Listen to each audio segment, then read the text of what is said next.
சேனலோட subscriber count வந்து minimum டார்கெட்டாக 350 set பண்ணியிருந்தோம். மேக்ஸிமம் 400 வச்சுருந்தோம். இப்போ கொஞ்சம் ஒரு சந்தோஷம் தான். என்ன அப்படின்னு பார்த்தீங்கன்னா 350 மினிமம் வச்சுருந்தது வந்து 355 தாண்டிடுச்சு. ஸோ இந்த வீடியோ ரெக்கார்ட் பண்ணுற டைமில் 355 சப்ஸ்கிரைபர் கவுண்ட்டு. ஓகேவா, இது கொஞ்சம் ஹாப்பியான நியூஸு. நம்ம வந்து மேக்ஸிமம் டார்கெட் 400 வச்சுருக்கோம். ஸோ முடிஞ்சால் 400 அடித்தா இன்னும் சந்தோஷம் தான். நம்ம சேனலுக்கு சப்ஸ்கிரைப் பண்ணிக்கோங்க. அதுக்கப்புறம் நம்ம வந்து ஷேர் மார்க்கெட்டை பொறுத்தவரை இன்றைக்கி பஜாஜ் ஹவுசிங் ஃபினான்ஸ் செக்டர் அதே தான் ஹோல்டு பண்ணுறேன். இன்றைக்கி ரேஞ்சுக்கு 3% வந்து மைனஸில் இருக்குது. ஸோ ஓவராலாக மைனஸ் மட்டுமே 980 ரூபா மைனஸில் இருக்குது. ஆனால் நம்ம வந்து ப்ராஃபிட் எடுத்தது 1133 ரூபா ப்ராஃபிட் எடுத்துக்கோம். ஓகேவா, இப்போதைக்கு மைனஸில் இருக்குது. இன்னும் ஏறும்னு ஒரு நம்பிக்கை இருக்குது. நம்ம அதுக்கு மினிமம் டார்கெட் எவ்வளோ வச்சுருந்தோம் பார்த்தீங்கன்னா 1500 ரூபா மினிமம் டார்கெட் வச்சுருந்தோம். ஓகேவா, ஷேர் மார்க்கெட்டை பொறுத்தவரை இதுதான். இதில் ஒரு சோகமான விஷயம் கூட சொல்லலாம். என்னன்னு பார்த்தீங்கன்னா என்னோடய ஃபேவரட்டான ஸ்டாக்கில் வந்து மணப்புரம், ஐடிசி இந்த மாதிரி ஸ்டாக்லாம் வந்து ஃபேவரட்டான ஸ்டாக். இதெல்லாம் வந்து மைண்டுக்குள்ளே வச்சுருந்தேன். ஆனால் இதெல்லாம் வந்து ஆல் டைம் ஹையில் இருக்குது. இதெல்லாம் வந்து இப்போ வாங்க வேண்டாம் அப்படிங்கிற மைண்ட் செட்டுக்கு மாறி வேறு ஏதாவது ஸ்டாக் இருக்கா, அதாவது இயர்லி ரிசல்ட்டும் நல்லா இருந்து, குவார்டர்லி ரிசல்ட்டும் நல்லா இருந்து, ப்ரைஸ் வந்து கொஞ்சம் கம்மியாக இருக்கிற மாதிரி ஸ்டாக் ஏதாவது தேடி பார்த்து வாங்கலாம் அப்படின்னு சொல்லிட்டு தான் இந்த பஜாஜ் ஹவுசிங் சைடில் வந்தேன். ஆனால் பார்த்தா என்னாச்சுன்னா மணப்புரம்லாம் ஆல் டைம் ஹை தான். ஆனால் அதையும் தாண்டி இன்றைக்கி ஹையில் போயிருக்கு. இன்றைக்கெலாம் பார்த்தீங்கன்னா மணப்புரம் ஷேர் நீங்கள் சர்ச் பண்ணி பார்த்தீங்கனாலே தெரியும். இன்றைக்கெலாம் 3.5% ப்ராஃபிட்டில் இருக்குது. இப்போ மைண்டு வந்து கொஞ்சம் குழப்பமாக இருக்குது. என்ன தான் நம்ம பண்ணிக்கிட்டு இருக்கோம் அப்படின்ட்டு. இது வந்து இன்னொரு வகையில் சொல்லணும்னா மனசை வந்து மெருகூட்டுறது இல்லை பொறுத்தார் பூமி ஆழ்வார் அப்படிங்கிற மாதிரி இருக்கும். அந்த மாதிரி இதுக்கு வந்து ஷேர் மார்க்கெட் வந்து ரொம்ப செட் ஆகும். இப்போ வந்து மைண்டு கொஞ்சம் டென்ஷன், கொஞ்சம் அப்செட் அப்படி இருக்க தான் செய்யுது. இருந்தாலும் பரவாயில்ல, செலக்ட் பண்ண ஸ்டாக் வந்து நல்ல ஸ்டாக்கை தான் செலக்ட் பண்ணியிருக்கோம். ஸோ கண்டிப்பாக வெயிட் பண்ணணும், பொறுத்தார் பூமி ஆழ்வார். நான் சொல்ல கொஞ்சம் மொக்கையாக கூட இருக்கலாம், என்னடா இவங்கெல்லாம் டைலாக் சொல்லிட்டு இருக்கேன்ட்டு.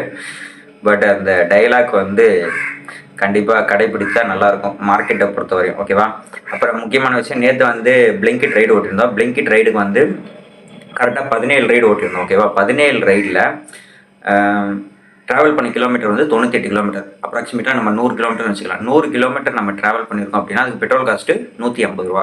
நம்ம ஓட்டின ரைடோட அமௌண்ட்டு மொத்தம் அமௌண்ட்டு 1111 ரூபா. கஸ்டமர் டிப்ஸ் வேறு தனியாக ஒரு 20 ரூபா வந்துச்சு. அது கூட அப்படியே அந்த 20 ரூபா வந்து மெயின்டெனன்ஸ் காஸ்ட்டுன்னு கூட வச்சுக்கோங்க. ஓகேவா, நமக்கு 960 ரூபா ப்ராஃபிட். எவ்வளோ நேரம் ரைடு ஓட்டிருக்கோம்? 9 மணி நேரம் கண்டினியூஸாக ரைடு ஓட்டிருக்கோம். ஓகேவா, இதுதான் நேற்றோட ஸ்டேஜ். நேற்று வந்து ரெக்கார்டிங், அதாவது நான் ஒரு டார்கெட் வச்சு ஒரு இடத்துக்கு அமௌண்ட்டு கொடுக்கணும். அந்த அமௌண்ட்டுக்காக நேற்று கொஞ்சம் நல்லா ஃபோர்ஸாக ஓட்டினதுனால நான் வந்து கேமரா ரெக்கார்டிங் எதுவுமே எடுத்துகிட்டு போய் பண்ணலை. இனிமேட்டு இந்த வாரம் ஃபுல்லாகவே எனக்கு வந்து ஷிஃப்ட் வந்து செகண்ட் ஷிஃப்ட்டு. இப்போ இந்த வீடியோ ரெக்கார்ட் எடுத்துகிட்டு அடுத்து டேரெக்டாக போய் போர்டிங் பாயிண்டில் போய் பஸ் ஏற வேண்டியதான். குளிச்சுட்டு கிளம்பி போய் ஏற வேண்டியதான். இனிமேட்டு வந்து எப்படின்னு பார்த்தீங்கன்னா காலையில் இருக்கும். காலையில் மைண்ட் செட்டுக்கு ஏற்ற மாதிரி ஒன்று ரேப்பிட் ஓட்டுவேன், இல்லை பிளிங்கிட் ஓட்டுவேன், ஏதோ ஒன்று ஓட்டுவேன். ஓகேவா, ஓட்டிட்டு அதோட ப்ராஃபிட் ரேஷியோ ஃபுல்லாக நம்ம யூடியூப்பில் ஷேர் பண்ணுறோம், பார்த்துக்கோங்க. அதோட டார்கெட் வந்து 10,000 வச்சுருக்கோம். ஸோ அந்த 10,000த்துக்கு அதுக்கு இன்னும் கால்குலேட் பண்ணலை, எவ்வளோ ஓட்டிருக்கோம்னு இன்னும் கால்குலேட் பண்ணல. நான் நிறைய நாள் ஓபி அடிச்சிட்டேன். அதாவது சரி ரெஸ்ட் எடுப்போம்னு சொல்லிட்டு டார்கெட் வச்சேன். உடம்பு டயர்டாக இருக்குது, அதுவும் ஒரு உண்மை தான். சரி ரெஸ்ட் எடுப்போன்ட்டு அதே ரீசனாக வச்சு சும்மா ரூமில் படுத்து கிடக்கு, அப்படியே தான் இருக்கிற மாதிரி இருக்குது. முடிஞ்ச அளவுக்கு நம்ம இந்த டார்கெட் அச்சீவ் பண்ணணும். ஏன்னா 10,000 பார்ட் டைமாங்கிறது ரொம்ப கஷ்டமும் கிடையாது, ஈஸியும் கிடையாது. ஒரு ஆவரேஜான ஒரு இது. சரி முடிஞ்ச அளவுக்கு ட்ரை பண்ணலாம். இதை தாண்டி வேறு என்ன, இனிமேட்டு நமக்கு வந்து ரெகுலராக வந்து அந்த ரெக்கார்டிங்கோடு வரும். இந்த ஒரு வாரம் ஃபுல்லாக கண்டினியூஸாக வரும். ஏன்னா இந்த வாரம் ஃபுல்லாக மார்னிங் தான் ஓட்டுற மாதிரி இருக்கும், ஓட்டிட்டு நேராக கம்பெனி போகிற மாதிரி இருக்கும்.